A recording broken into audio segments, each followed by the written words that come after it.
اللہم صلی علی محمد۔ اللہم انی اعوذ بک من علم لا ینفع ومن قلب لا یخشع ومن نفس لا تشبع ومن دعوت لا یستجاب لها۔ السلام علیکم ورحمۃ اللہ وبرکاتہ۔ زندگی اس دنیا میں آنے کا نام اور موت اس دنیا سے واپسی کا نام ہے۔ زندگی پلک جھپکتے گزر جاتی ہے، کوئی 100 سال بھی جیے تو بالآخر اسے جانا ہی ہے، اور اس حقیقت سے کوئی انکار نہیں کر سکتا۔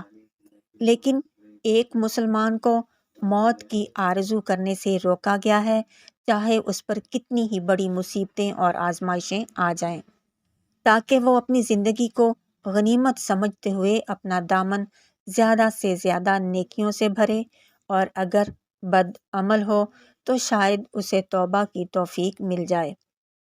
وفات سے پہلے قریب المرگ شخص کو دیکھیں تو ایسے وقت میں اس کے نزدیک اس شخص کو رہنے کا موقع دیں جس کی رفاقت اسے زندگی میں سب سے زیادہ محبوب رہی ہو، اور جسے وہ اپنے حق میں زیادہ پرخلوص سمجھتا ہو، تاکہ آخری لمحات میں اگر وہ کچھ بات کرنا چاہے تو اعتماد اور آسانی سے بیان کر سکے۔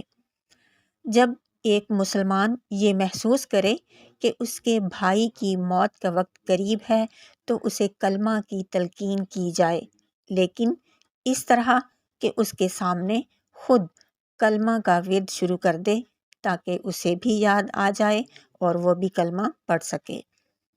مسلمان کی وفات کا اعلان اس کے قرابت داروں، دوستوں اور نیک لوگوں میں کرنا مستحب ہے، تاکہ وہ اس کے جنازہ میں شریک ہو سکیں۔ میت والوں کو اس موقع پر صبر کا دامن پکڑنا چاہیے۔ فوت شدہ شخص پر بین کرنا اور اونچی آواز کے ساتھ رونا حرام ہے۔ آنسو بہنا یہ ایک فطری عمل ہے، اس میں کوئی حرج نہیں، لیکن نوحہ کرنا، بین کرنا، یہ عمل مردوں کی نسبت عورتوں میں زیادہ پایا جاتا ہے، اور وہ یہ سب اپنی برادری کی دوسری خواتین سے زیادہ غم زدہ نظر آنے کے لیے ایسی حرکتیں کرتی ہیں۔ اسی لیے نبی کریم صلی اللہ علیہ وآلہ وسلم نے خصوصاً عورتوں ہی کو مخاطب کر کے یہ وعید سنائی ہے کہ بین کرنے والی عورت اگر مرنے سے پہلے توبہ نہیں کرے گی تو اسے قیامت کے روز کھڑا کر کے گندھک کی شلوار اور خارش کا کرتا پہنایا جائے گا۔ یہ صحیح مسلم کی حدیث ہے۔ اسی طرح ایک اور حدیث ہے سنن نسائی کی۔ عبداللہ بن عمر رضی اللہ تعالی عنہ فرماتے ہیں کہ نبی کریم صلی اللہ علیہ وآلہ وسلم نے فرمایا، میت کے گھر والوں کے رونے سے میت کو عذاب ہوتا ہے۔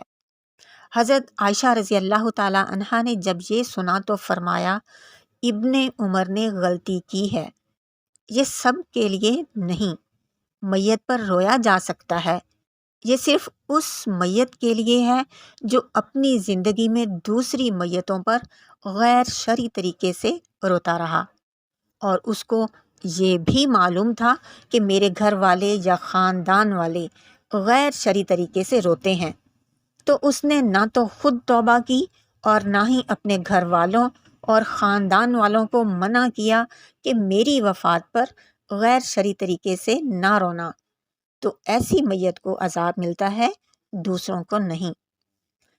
اگر میت کے ذمہ کوئی قرض ہے تو اس کی ادائیگی میں جلدی کرنا چاہیے۔ نبی کریم صلی اللہ علیہ وآلہ وسلم میت کی قرض کی ادائیگی تک اس کی نماز جنازہ نہیں پڑھتے تھے۔ آپ صلی اللہ علیہ وآلہ وسلم نے فرمایا، مومن کی روح قرض کی ادائیگی تک قرض کے ساتھ معلق رہتی ہے۔ یہ صحیح بخاری کی حدیث ہے۔ عورتوں کا جنازہ کے ساتھ نہ جانا افضل ہے۔ سیدہ ام عطیہ رضی اللہ تعالی عنہ فرماتی ہیں، ہم عورتوں کو جنازے کے ساتھ جانے سے منع کیا گیا ہے، لیکن اس معاملے میں ہم پر سختی نہیں کی گئی۔ یہ صحیح بخاری کی حدیث ہے۔ جنازہ کے ساتھ جانے والے خاموش رہیں۔ بات چیت کرنا یا کلمہ شہادت کی اونچی آواز سے صدا لگانا یا تلاوت قرآن بلند آواز سے کرتے جانا یہ کسی بھی صحیح حدیث سے ثابت نہیں ہے۔ اسی طرح مرنے والے کی خوبیوں اور نیکیوں کا تذکرہ کریں، اس کی برائیوں کو یاد مت کریں، کیونکہ اب اس کا معاملہ اللہ کے ہاں پہنچ چکا ہے۔ اسی طرح قبر کو پختہ کرنا اور اس پر عمارت بنانا حرام ہے۔ امام مسلم سے روایت ہے، نبی کریم صلی اللہ علیہ وآلہ وسلم نے منع کیا ہے کہ قبر کو چونا سے پختہ کیا جائے یا اس پر کوئی عمارت بنائی جائے۔ یہ صحیح مسلم کی حدیث ہے۔ میت کے گھر والوں کے کھانے کا انتظام کرنا مستحب ہے، اور یہ انتظام رشتہ دار، پڑوسی، دوست کر سکتے ہیں۔ اصل کھانا تو شروع کے پہلے 3 دن ہوتا ہے، اور سب سے بہتر پہلا دن ہوتا ہے، کیونکہ پہلے دن میت کے ورثاء صدمے سے نڈھال ہوتے ہیں۔ لیکن اگر دوسرے تیسرے دن رشتہ دار، احباب دور سے آ جا رہے ہیں تو بھی میت کے گھر کھانا بھجوایا جا سکتا ہے، لیکن اس کے بعد نہیں۔